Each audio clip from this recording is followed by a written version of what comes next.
জানেন কি, মেয়েরা সবসময় বাস্তবতার কাছে অসহায়, কখনো তার পরিবারের কাছে, কখনো তার স্বপ্নের কাছে, কখনো তার ইচ্ছের কাছে, আবার কখনো তার ভালোবাসার মানুষের কাছে। জানেন কি, একটা মেয়ে তার জীবনের প্রত্যেকটা সময় অন্যের জন্য বেঁচে থাকে।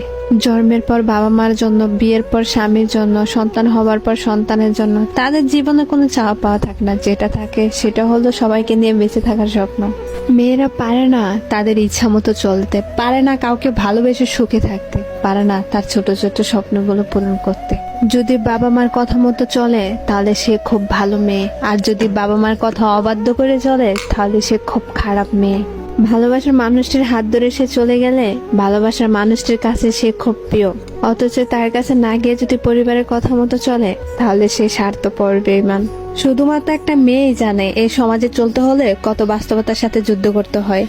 মেয়ে মানে কিছু করার আগে হাজারবার চিন্তা করে করতে হবে এই সমাজ কি বলবে।